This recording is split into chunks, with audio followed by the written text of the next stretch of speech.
कैसा नशा किया है भाई साहब, पता नहीं कौन सी गोली खाया है कि कमाल के समर्थक हैं प्रधानमंत्री के इस देश में।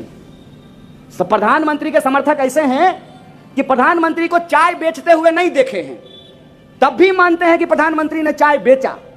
लेकिन प्रधानमंत्री देश बेच रहे हैं तब भी यह मानने को तैयार नहीं है कि प्रधानमंत्री देश बेच रहे हैं।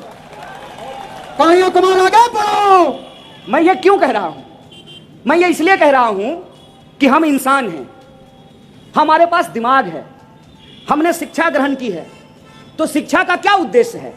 शिक्षा का उद्देश्य यह है कि हम मान्यता, परंपरा और विज्ञान सब कुछ समझते हैं। करवा चौथ अगर हो, यहां मैडम बैठी हुई हैं अध्यक्ष जी, करवा चौथ हो तो हम चांद को देखते हैं चलनी से, वो हमारी मान्यता और परंपरा है। लेकिन हमारा बच्चा स्कूल में पढ़ने के लिए जाए और मास्टर साहब यह सवाल पूछें कि चांद किसका सैटेलाइट है, तो कह देंगे चलनी का कि पृथ्वी का। बोलेंगे, बोलिए चांद किसका उपग्रह है? पृथ्वी का है ना। तो विज्ञान और परंपरा का फर्क हम समझते हैं, मान्यता और सच्चाई का फर्क हम समझते हैं। इसीलिए मैं आपसे कहता हूं, भक्ति और प्रेम का फर्क भी समझिए। अगर आप अपने अधिकार को नहीं समझेंगे तो प्रधानमंत्री कब तानाशाह बन जाएगा आपको पता भी नहीं चलेगा। इस बात को याद रखिए। कोई कहता है कि आजादी भीख में मिली है, कोई कहता है कि आजादी लीज पर है। हम कहते हैं आजादी ना भीख पर मिली है ना लीज पर मिली है। कितने माओ की मांग की सिंदूर मिट गई, गोद सूनी हो गई, कुर्बानियों का सिलसिला चला। यहीं खड़े हैं हम लोग, पीछे फ्रीडम पार्क है, 100 शहीदों के नाम वहां पे लिखे हुए हैं। लोगों ने अपने सर कटा करके फांसी के फंदे को चूम करके आजादी दिलाई है। कहते हैं ना, जाके पैर न फटे बिबाई, वो का जाने पीर पड़ाई। जो देश की आजादी के लिए लड़े नहीं, देश की आजादी के लिए अपनी जवानी कुर्बान नहीं की, जिनकी माओं के गोद सुनी नहीं हुई, जिनके बहनों की मांग की सिंदूर नहीं धुली, उनको नहीं पता कि आजादी क्या होता है। हम उस संस्कृति से आते हैं। हमको एक बार एक दोस्त ने पूछा कि आजादी में किस तरह के लोग हिस्सा लिए। हम बोले आजादी में 2 तरह के लोग हिस्सा लिए। हम आजादी में भाग लिए और आरएसएस वाले आजादी से भाग लिए। और मैं और से का फर्क तो हम पहले भी बता चुके हैं। जब मैं आ रहा था और हमको हमारे कांग्रेस के कुछ वरिष्ठ नेता फ्रीडम पार्क दिखा रहे थे, तो मेरे मन में वो आजादी वाली बात याद आ रही थी। जब हम आजादी की बात बोलते थे तो यही लोग व्हाट्सएप पे आपसे पूछते होंगे कि किस चीज से आजादी चाहिए, क्यों आजादी चाहिए, देश तो आजाद हो गया है, फिर आपको किस बात की आजादी चाहिए? अरे इसी बात की आजादी चाहिए कि इस देश का नागरिक इस देश के प्रधानमंत्री के आंख में आंख डाल करके उससे सवाल पूछे। इसी बात की आजादी चाहिए। आजादी कोई भीख है, आजादी कोई वरदान है। आजादी कुर्बानियों से हासिल की हुई चीज है और हमको लगातार आजादी के उस दायरे को बढ़ाने की जरूरत है। आजादी के उस मतलब में, उस मायने में इस बात को भी शामिल करने की जरूरत है कि जन्म के आधार पर किसी के साथ कोई भेदभाव नहीं होगा, संस्कृति के आधार पर किसी के साथ कोई भेदभाव नहीं होगा, क्षेत्र के आधार पर किसी के साथ कोई भेदभाव नहीं होगा, लिंग के आधार पर किसी के साथ कोई भेदभाव नहीं होगा। जब संविधान ने हमको बराबर किया है तो हम बराबरी के उस एहसास के साथ, बराबरी के उस अधिकार के साथ हम अपनी जिंदगी को जी सकें। जब संविधान ने महिला और पुरुष का वोट बराबर किया है तो आप कौन होते हैं महिला और पुरुष के बीच में विभेद पैदा करने वाले? इस सवाल का जवाब हम पूछ सकें। हम ये पूछ सकें कि जब इस देश में प्रधानमंत्री के लिए 8,500 करोड़ का उड़न खटोला खरीदा जा सकता है तो इस देश के गरीबों को मुफ्त में शिक्षा क्यों नहीं दी जा सकती है? हम यह सवाल पूछ सकें कि 20,000 करोड़ में आपके लिए अगर महल बनाया जा सकता है तो झुग्गियों में रहने वाले लोगों के लिए घर क्यों नहीं बनाया जा सकता है? हम ये सवाल पूछ सकें कि प्रधानमंत्री के चढ़ने के लिए अगर कार सरकारी हो सकती है 13 करोड़ की, तो हमारे बच्चों का इलाज सरकारी क्यों नहीं हो सकता है? ये जो देश की समझदारी है, उस समझदारी को, आजादी के उस एहसास को एक आजाद नागरिक की तरह आजाद देश में उस आजादी को सेलिब्रेट करना चाहते हैं। इसीलिए हमने कहा था देश से नहीं, देश में आजादी की बात करते हैं। और इसीलिए मैं कहता हूं कि हम देश की आजादी में भाग लिए थे और वो देश की आजादी से भाग लिए थे। इस बात को याद रखिए। इसीलिए हमारी जो लड़ाई है वह लड़ाई महज कुर्सी की लड़ाई नहीं है, वह लड़ाई महज सत्ता की लड़ाई नहीं है। हम बार बार जिस भी जलसे में जाते हैं, जिस भी गैदरिंग में जाते हैं, जिस भी मंच पे जाते हैं, हम इस देश के लोगों को यही कहते हैं कि आज के समय में यह लड़ाई 2 सोच के बीच बन गई है।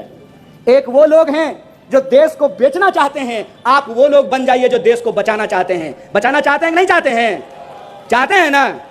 तो पूरे आत्मविश्वास से सत्य और सत्ता की इस लड़ाई में सत्य का दामन थामिए और इस बात को याद रखिए, आपकी संख्या कितनी भी कम क्यों ना हो, चाय की दुकान पर, व्हाट्सएप ग्रुप में, ऑफिस में, बस में, ट्रेन में, खेत में, खलिहान में एक अकेला सच अगर खड़ा हो जाए तो 100 संगी गीदड़ भाग खड़े होंगे। इस बात को याद रखिएगा, सच के साथ खड़े रहिए।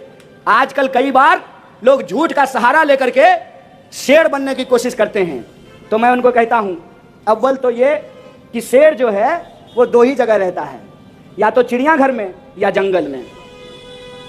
शेर जो है वो प्रधानमंत्री आवास में नहीं रहता है, या तो जंगल में रहता है या चिड़ियाघर में रहता है।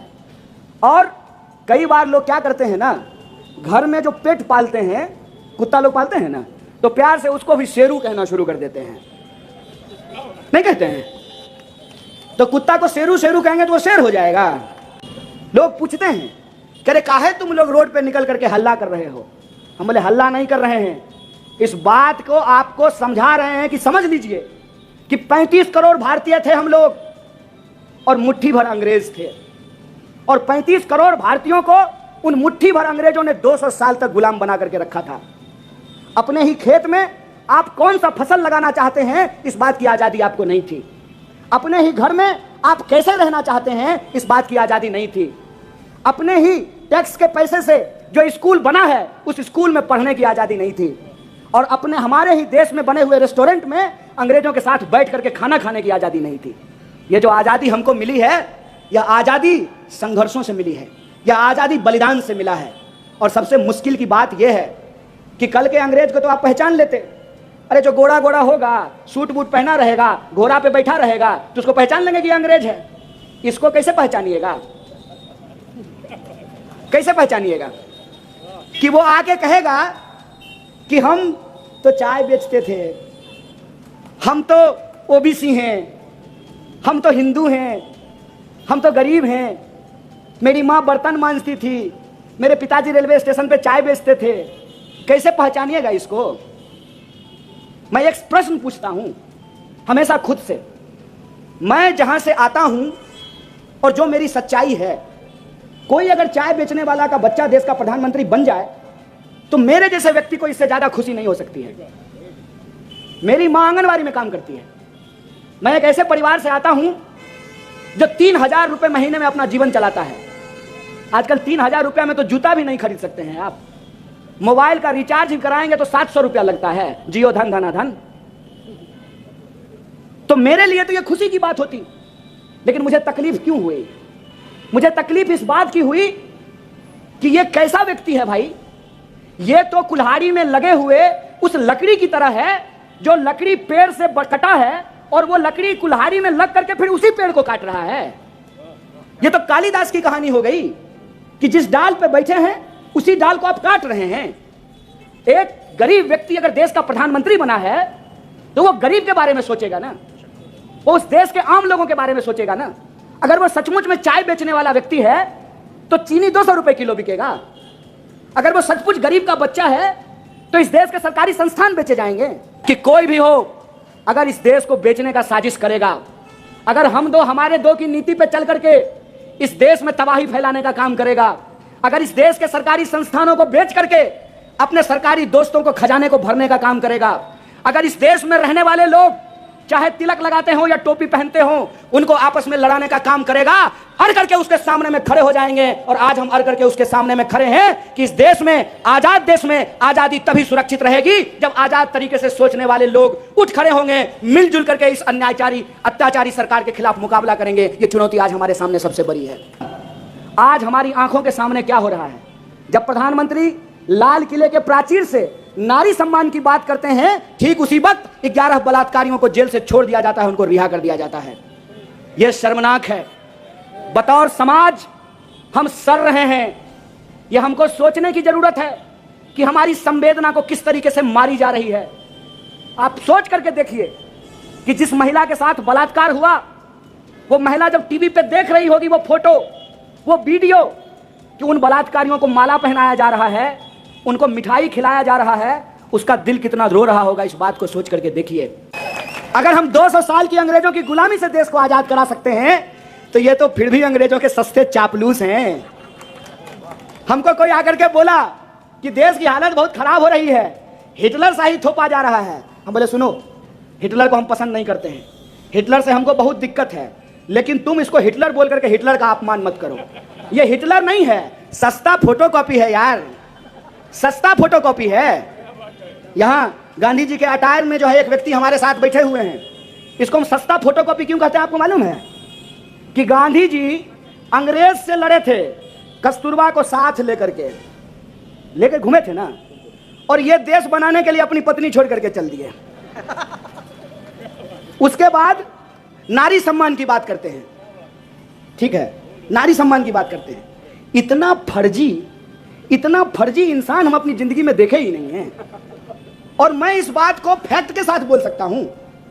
हर बार लाल किले के प्राचीर से खड़ा होकर के कह रहे थे ना कि 2022 तक सभी देशवासियों को पक्का घर देंगे। मिला क्या? मोदी जी के स्टाइल में पूछना चाहिए ना, पक्का घर मिल गया? तो जो मोदी जी ने घर दिया, इस बार उसी के ऊपर तिरंगा लगाया था ना लोगों ने। एक वादा हमको बता दीजिए जो पूरा किया हो, एक वादा, एक भी वादा पूरा अगर कर दिया हो तो हम स्वीकार कर लेंगे, हम मान लेंगे कि अच्छा दिन आ गया है। एक भी वादा अगर पूरा हो गया हो तो। और मैं बस आपको याद दिला देता हूं, हर साल 2 करोड़ रोजगार की बात थी कि नहीं थी?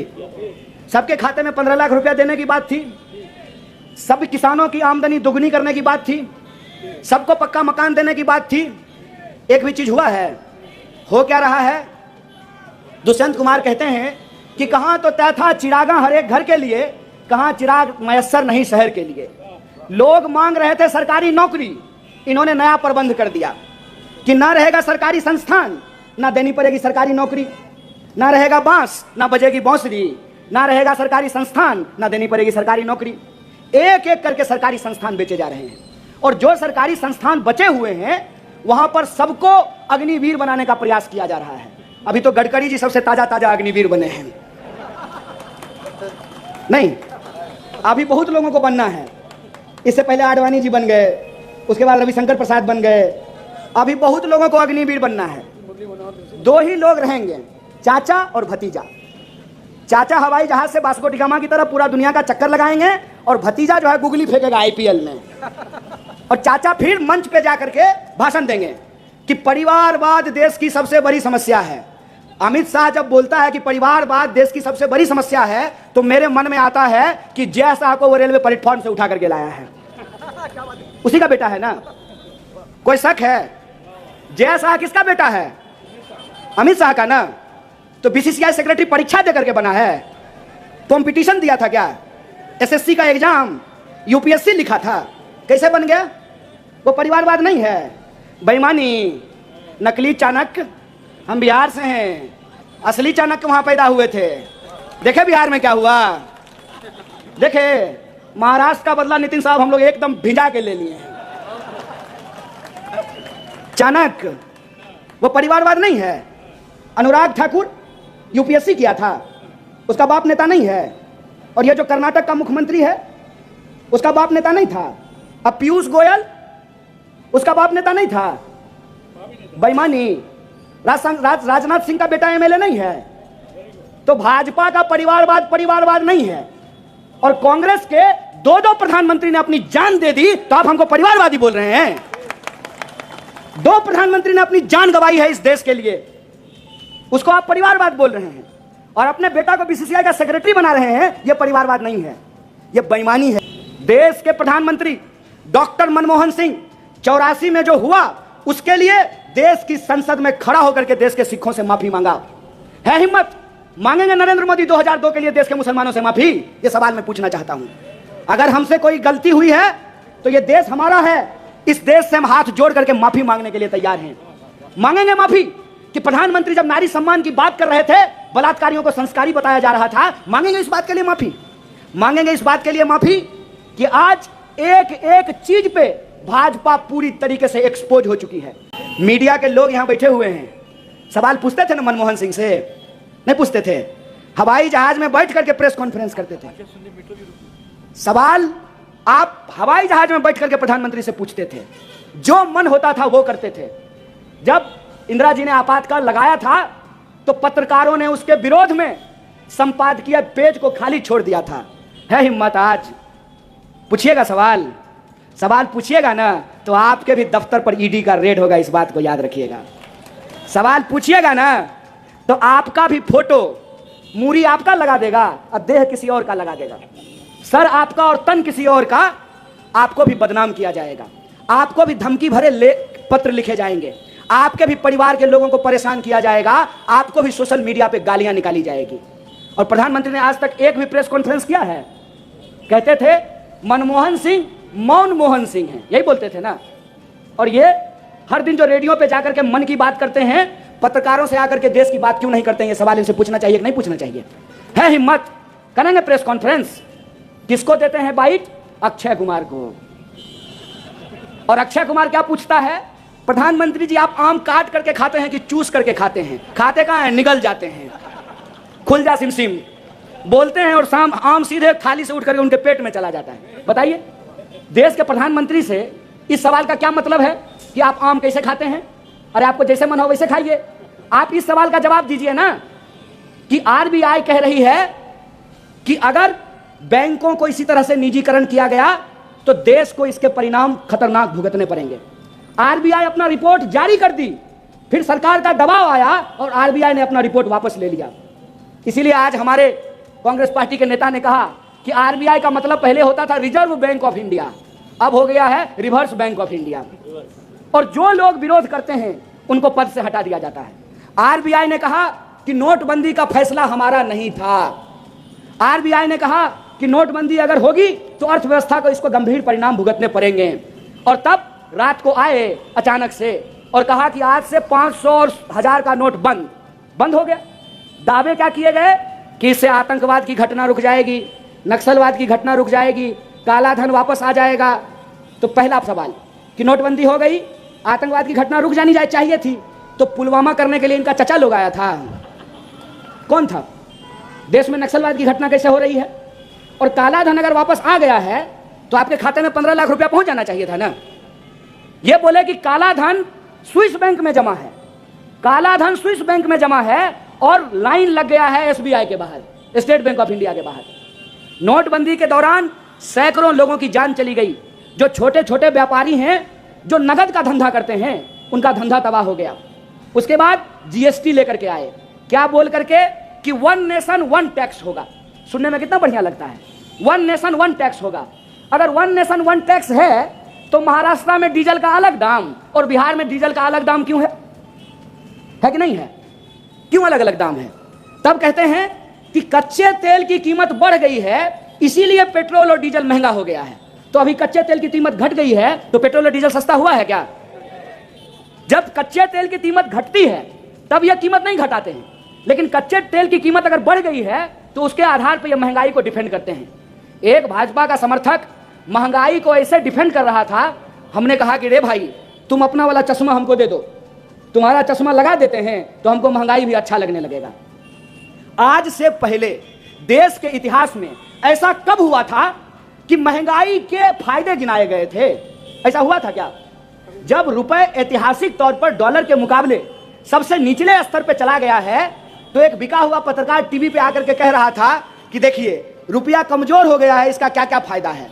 इसका फायदा यह है कि भारत के बाहर जो रहने वाले लोग हैं वो डॉलर में पैसा कमाते हैं, तो वो वहां अगर $1 कमाएंगे तो उनको 100 रुपया हो गए। हम बोले प्रचंड मूर्ख है कि भारत से बाहर भारत के कितने लोग रहते हैं, भारत के भीतर भारत के लोग ज्यादा रहते हैं ना। तो अंतर्राष्ट्रीय बाजार में अगर रुपए की कीमत कम होगी तो हम जो बाहर से सामान मंगाते हैं वो सामान महंगा हो जाएगा, और सामान जब महंगा होगा तो महंगाई से लोगों की जान निकल जाएगी। और महंगाई का हालत यह है, महंगाई है कि नहीं है? ऐसा तो नहीं है ना कि सिर्फ कांग्रेस पार्टी को महंगाई दिख रही है, महंगाई सबके लिए है ना। ऐसा तो नहीं है कि पेट्रोल पंप पे अगर आप भाजपा का बिल्ला लगा करके जाइएगा तो पेट्रोल आपको 50 रुपये लीटर मिलेगा, ऐसा है क्या? हिंदू को भी 100 रुपया, मुसलमान को भी, दलित को भी, ब्राह्मण को भी, महिला पुरुष सबको, कोई छूट नहीं। तो जब महंगाई हिंदू और मुसलमान नहीं कर रहा है तो प्रभु आप लोग काहे हिंदू और मुसलमान कर रहे हैं? देश जब महंगाई से मर रही है, तबाह हो रही है, तब आप हिंदू और मुसलमान क्यों कर रहे हैं? देश जब बेकारी से जूझ रही है, देश में सबसे ज्यादा बेकारी है, तब आप हिंदू और मुसलमान क्यों कर रहे हैं? इस बात को समझिए कि ये अंग्रेजों के पक्के सिद्ध हैं। जैसे होता है ना गुरु जी का पक्का चेला, कि अंग्रेज से ये एकदम पक्का नुस्खा सीखे हैं। एकदम हकीम साहब का पुड़िया नहीं होता है, चूरन, वो एकदम चूरन खाए हैं बराबर। कि अंग्रेज जैसे देश को डिवाइड एंड रूल करते थे, हिंदू मुसलमान बोल करके लड़ाते थे, और हम 35 करोड़ भारतीयों के ऊपर राज करते थे। कपास हमारा, यहां से ले जाते थे, वहां कपड़ा बनाते थे, वापस ला करके हम ही को बेचते थे, और जो मुनाफा होता था उससे कोठियां बना करके यहां रहते थे और हमारे ऊपर कोड़े बरसाते थे। ऐसा होता था कि नहीं होता था? यही अब हो रहा है हमारे साथ। बीएसएनएल याद है? धीरे धीरे इतिहास होने वाला है। बीएसएनएल को क्या कहा जाता था? भाई साहब नहीं लगेगा। जियो धन धना करके मजा आ रहा है ना। पहला बार जब जियो आया तो फ्री था, तो लोग ही प्रचार कर रहे थे, पूछते थे कि कौन सा सिम यूज करते हो, तो कह दिए एयरटेल या बीएसएनएल। कहता था भारी बेवकूफ आदमी हो, जियो क्यों नहीं ले लेते हो, फ्री में मिल रहा है। हम कहते थे रे भाई, बड़े बुजुर्ग कहते थे कि फ्री का सामान बहुत खतरनाक होता है। फ्री में जियो मिल रहा है क्या सिपाही जी? फ्री में जियो मिल रहा है अब, पहले मिला था ना? क्यों मिला था? इसीलिए मिला था कि जब बीएसएनएल नहीं रहेगा ना, तो अभी 700 रुपया दे रहे हैं, कल को 7,000 रुपया भी अगर मांगेगा ना अंबानी, तो आपको देना पड़ेगा। इस बात को याद रखिएगा। सरकारी संस्थान इसलिए होते हैं कि निजी संस्थान उसके मुकाबले बेतहाशा मूल्य वृद्धि ना कर सकें। सरकारी संस्थान इसलिए होते हैं कि जो निजी संस्थान से खरीद सकता है वो निजी संस्थान में खरीदेगा, और जो इस देश का आम गरीब लोग है वो सरकारी संस्थान में अपनी जरूरतों को पूरा करेगा। याद रखिएगा, जिस दिन रेलवे बिक गई ना, जैसे कोरोना के लॉकडाउन के दौरान लोग हजारों किलोमीटर पैदल चल करके घर पहुंचे थे, वैसे ही ये आदमी, ये झूठा आदमी जो बोला था कि हवाई चप्पल वाले को हवाई जहाज में पहुंचाएंगे, असल बात यह है कि हवाई जहाज में चलने वाले को भी ये हवाई चप्पल में ला करके छोड़ेगा। इस बात को याद रखिएगा। ये इस देश के संपत्ति को अपने दोस्तों के ऊपर लुटा करके छोड़ेगा। इस बात को याद रखिएगा। आज बीएसएनएल नहीं है। बीएसएनएल जो सबको लाइसेंस देता था, आज उसी के पास लाइसेंस नहीं है। सरकारी संस्थानों को तबाह इसलिए किया गया है ताकि उसकी संपत्ति, सरकार की संपत्ति अपने दोस्तों के ऊपर लुटाई जा सके। इसीलिए मैं बार बार कहता हूं कि यह लड़ाई दल की लड़ाई नहीं है, यह लड़ाई विचार की लड़ाई है। एक तरफ वो लोग हैं कि सरकारी संपत्तियों की लूट और सरकारी दोस्तों को छूट मिल रही है, और एक तरफ हम लोग वो हैं जो गांधी को मानने वाले लोग हैं, नेहरू और बाबा साहब भीमराव अंबेडकर के विचारों पर चलने वाले लोग हैं। यह देश हमारा है, इस देश को हमको बचाने का संकल्प लेना पड़ेगा। अग्निवीर का जब आंदोलन बिहार में हो रहा था, मैं बिहार गया तो मैं नौजवानों से पूछ रहा था, क्या दोस्त, क्या हाल चाल? बोला भैया गलती हो गया। बोला क्या गलती हो गया? बोला आपको हम जब कहते थे ना तो हमको बुरा लगता था। बोले क्या बुरा लगता था? हमको लगता था कि आप देश को बदनाम कर रहे हैं प्रधानमंत्री से सवाल पूछ करके, लेकिन आप जो सवाल पूछते थे ना वो सब सवाल सही था। जो आदमी अपनी पत्नी का नहीं हुआ वो देश का क्या होगा? फिर मैंने उन नौजवानों को पूछा कि तुमको अब क्या लगता है? बोला ठग लिया, ये तो भारी ठग लिया भैया। हम लोग दिन भर व्हाट्सएप पे इसका प्रचार करते थे, फोटो लगाते थे, जो जो किया कहा सो किए, थाली बजाए, ताली बजाए, सब कुछ किए इस आदमी को, लेकिन आज ये आदमी हमारे पेट पे लात मार दिया है। हम बोले पेट पे लात कैसे मार दिया है? बोला बताइए भैया, ये कोई बात होती है कि प्रधानमंत्री बनेगा 5 साल के लिए और हमको नौकरी मिलेगी 4 साल के लिए? हम बोले समझ में आ रहा है सिपाही जी, देख लीजिए आपकी भी बारी आएगी, आप भी 4 साल के लिए नौकरी लीजिएगा। नौजवान सब जब रोड पर निकलता है ना अपने रोजगार मांगने के लिए, अपने महंगाई के खिलाफ, देश में हक और अधिकार के लिए, तो उसको डंडा मत मारिए, क्योंकि उसको डंडा मारिएगा ना, अगर वो लड़ने का हिम्मत छोड़ देगा ना तो आपका पेंशन कल को बंद हो जाएगा, तो आपके लिए कोई लड़ने वाला नहीं रहेगा। और ये किसी को नहीं छोड़ने वाला है। जैसे अग्निपथ स्कीम फौज में लाई गई है, वैसे ही अब बैंक में लाया जा रहा है। क्या बैंक की नौकरी नहीं होगी परमानेंट, 4 साल की नौकरी होगी। 4 साल का मास्टर बनेगा, 4 साल का सिपाही बनेगा, 4 साल का सेना में नौकरी होगा। ये बेईमानी को समझिए, ये इस देश को सेल पे लगा दिए हैं। इसीलिए आप सबसे आग्रह करना चाहते हैं कि एक चुनौतीपूर्ण स्थिति में हम लोग फंसे हुए हैं। एक तरफ हमको अपनी जिंदगी की जो रोज की जद्दोजहद है उससे भी जूझना है। विद्यार्थी को पढ़ना है, किसान को खेती करनी है, मजदूर को मजदूरी करनी है, पत्रकार को पत्रकारिता करना है, बिजनेस करने वाले लोगों को दुकान चलाना है, महिलाओं को घर भी संभालना है, नौकरी भी करनी है। एक तरफ हमारी जिंदगी की अपनी जद्दोजहद है, दूसरी तरफ हमारा देश है, और उस देश की जो हालत है, उस हालत से भी हमको देश को निकालना है। इस दोहरी लड़ाई को, इस दोहरी चुनौती को हमको स्वीकार करना पड़ेगा। और यह दोहरी चुनौती हम इसलिए स्वीकार करें कि हमारे लिए कोई लड़ा था। अरे भगत सिंह बहुत स्मार्ट आदमी थे, भगत सिंह बहुत स्मार्ट आदमी थे, कॉलेज के टॉपर थे, उनको भी बहुत लड़की पसंद करती होगी, बढ़िया अंग्रेजी बोल करके बढ़िया नौकरी लेते, बढ़िया शादी करके जो है लंदन में सेटल हो सकते थे, लेकिन वो फांसी के फंदे को चूम लिए, देश की आज़ादी के लिए अपनी जान को न्यौछावर कर दिया। इस बात को याद रखिएगा कि आज़ाद देश में हम आज़ाद तरीके से सांस इसलिए ले पा रहे हैं कि किसी ने हमारे लिए अपनी जान को कुर्बान की है। हमारी अपनी जिंदगी की जो जद्दोजहद है, उस जद्दोजहद के साथ साथ इस देश को बेहतर बनाने का, इस देश को बचाने का, इस देश के आम लोगों के हक और अधिकार के लिए हमको अपनी जिम्मेवारी निभानी पड़ेगी। ठीक उसी तरह से कि बाप दादा आम का पेड़ लगाए तो उसका फल हम खाए।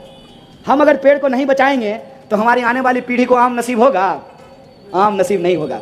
मैंने अपनी माँ को फ़ोन किया और माँ को कहा कि मम्मी सेब का सब्जी कैसे बनाया जाता है?